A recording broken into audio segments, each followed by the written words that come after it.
자, 이번 차시 내용은 이제 비영리법인입니다. 우리 술세로 가면 63페이지 내용이고요. 비영리법인 주제는 이제 비영리법인 기본적인 얘기하고 또 과대 특례라고 이제 여러 가지 이제 내용들이 몇 가지가 있죠. 그거를 한 번에 다루긴 좀 어려워서 차시를 좀 구분해서 짧게 한번 보겠습니다. 자, 먼저 비영리법인에 대한 전반적인 내용을 물어보는 문제, 이제 물음을 답하기 위한 내용을 한번 정리해 보겠습니다. 자, 이제 먼저 비영리법인은 일단 의의를 한번 보시면요. 비영리법인은 영리가 아닌 사업을 목적으로 하는 법인을 말한다라고 되어 있죠. 뭐 기본적인 얘기고요. 그리고 특징이 비영리법인은 그 이윤 추구하죠. 이윤 추구하는데 영리라는 말은 추구된 그 이윤을 구성원들에게 분배해 준 것까지 아우르는 것이 영리잖아요. 비영리법인은 이윤을 추구하되 이윤 추구하지만 그 발생한 이윤을 이거를 구성원에게 분배하지 않습니다. 분배하지 않는 것을 말한다고 되어 있죠. 그리고 이제 범위.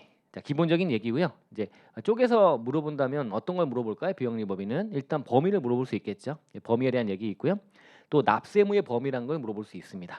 쪼개서 이제 보시면 되고요. 비영리법인은 일단 말씀드린 대로 영리 아닌 사업을 목적으로 하는 법인을 말한다.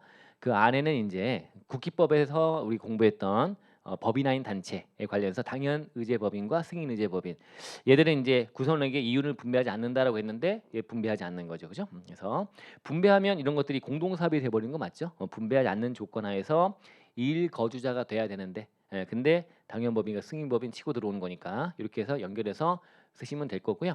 그 다음에 비영리 외국법인 얘기는 외국 정부나 지자체는 이제 비영리 외국법인 본다. 이게 이제 우리 법인세 공부하시면 기본 과정에서 제일 먼저 처음에 공부한 내용 아닙니까, 그죠?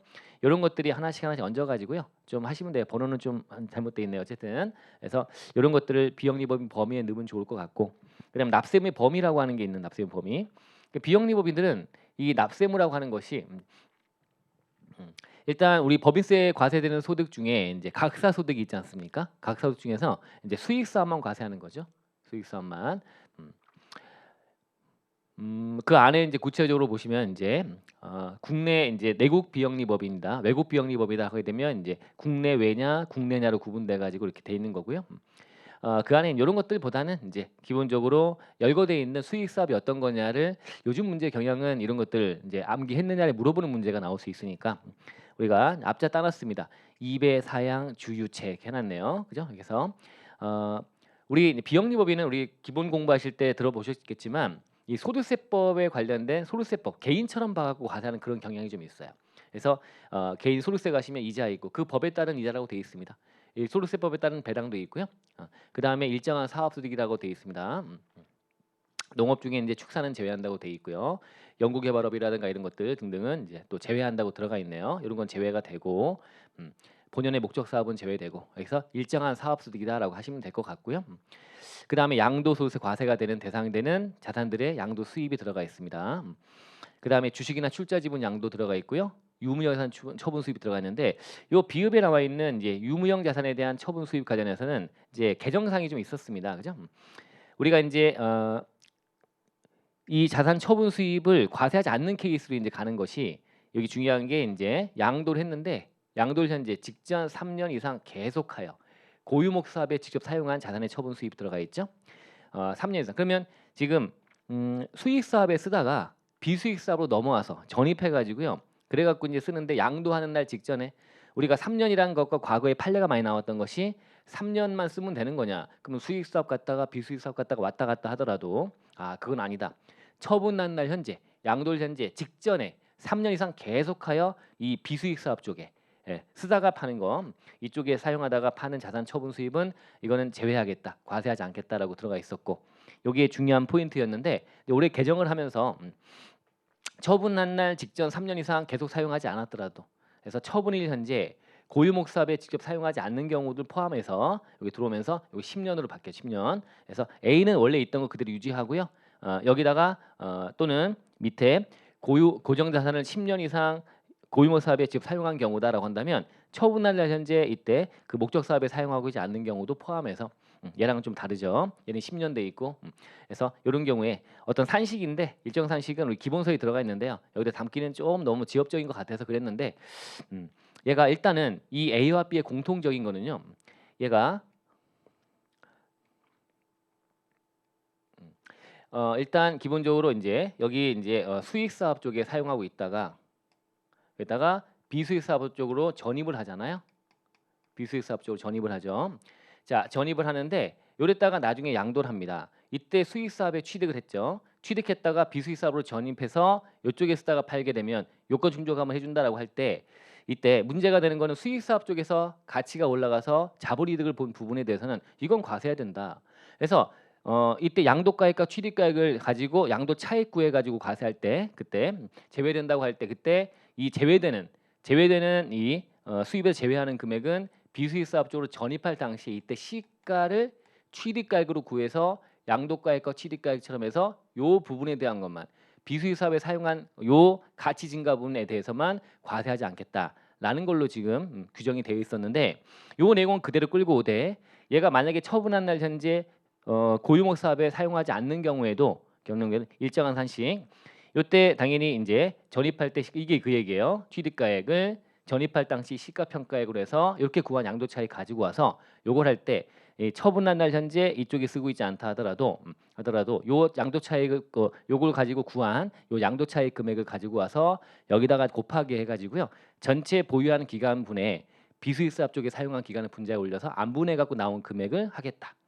그럼 이제 A로 구하고 B로 구하고 A에 해당되고 B에 양쪽에 해당되는 경우에는 두 개 금액을 구해서 더 큰 수입 요 금액을 제외해 줄게라고 되어 있습니다.